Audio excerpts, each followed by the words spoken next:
ഒരു കാര്യം 2000 ജനിച്ച കുട്ടിയോ അല്ലെങ്കിൽ അതിനുശേഷം ആൽഫയിൽ ജനിക്കുന്ന കുട്ടിയോ ഏതെങ്കിലും ഒരു സ്ഥലത്ത് പോയിട്ട് ഒരു സോഫ്റ്റ്വെയർ അപ്ഡേറ്റ് ഡൗൺലോഡ് ചെയ്തതിനു ശേഷം ആളുടെ സൈക്കിളോ ഇല്ലാതാകുന്നതല്ല. ആളെ വളർത്തിയിരുന്ന എൻവയൺമെന്റുകളുണ്ട്. ഇപ്പൊ നമ്മൾ സിനിമകളെ കുറിച്ച് ചർച്ച ചെയ്യുന്ന സിനിമകൾ കാണുമ്പോഴും ആ കുട്ടി സിനിമകളായിട്ട് നമ്മൾ കാണാൻ പഠിക്കാം. അത് പഠിക്കണമെങ്കിൽ എവിടെ നിന്ന് പഠിപ്പിക്കണം? വിദ്യാലയങ്ങളിൽ നിന്ന് പഠിപ്പിക്കണം. നമ്മൾ 10 വർഷവും 20 വർഷവും മുമ്പുള്ള സിലബസ് ആണ് ഇപ്പോഴും കുട്ടിനെ പഠിപ്പിക്കുന്നത്. ഒരു സോഷ്യൽ മീഡിയ ലോകത്ത് എങ്ങനെ പെരുമാറണം, ഒരാളോട് എങ്ങനെ സംസാരിക്കണം, പൊളിറ്റിക്കലി കറക്റ്റ് ആയിട്ടുള്ള സ്റ്റേറ്റ്മെന്റ് എന്താണ്, പൊളിറ്റിക്കലി കറക്റ്റ് ആയിട്ട് എങ്ങനെ ഒരാളെ വിമർശിക്കാൻ പറ്റും, ഒരു മൊബൈൽ ഫോൺ എങ്ങനെ ഉപയോഗിക്കണം, ഏത് സ്കൂളിലാണ് ഇത് പഠിപ്പിക്കുന്നത്?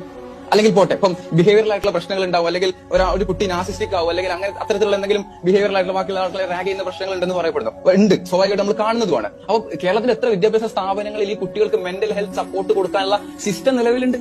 കുട്ടിക്ക് സറൗണ്ടിങ് ഉണ്ടാക്കി കൊടുക്കണം. അപ്പൊ ചോദ്യങ്ങൾ എവിടെ എത്തും? പൈസ കൊടുത്ത് കളിക്കുന്ന ടെറഫിനപ്പുറം ഇവരുടെ കളിക്കളങ്ങൾ എവിടെ പോയി എന്നുള്ളടത്തേക്ക് ചോദ്യങ്ങൾ എത്തും. അത് ഉണ്ടാക്കി കൊടുക്കേണ്ടി വരും. വായിക്കാനും പറയാനും എഴുതാനും വിദ്യാർത്ഥികൾക്ക് എത്രത്തോളം ഇടങ്ങൾ നമ്മുടെ ക്യാമ്പസുകളിലും ബാക്കിയുള്ള സ്ഥലങ്ങളിൽ ഉണ്ട് എന്നുള്ള ചോദ്യങ്ങൾ വരും. അതിനുള്ള ഉത്തരം കൊടുക്കേണ്ടി വരും. അതിനുള്ള 11ാമത്തെ വയസ്സിൽ മോണ്ടർപ്രണേഴ്സ് ആവുന്ന കുട്ടികളെ നമ്മൾ കാണുന്നില്ലേ സോഷ്യൽ മീഡിയയിൽ?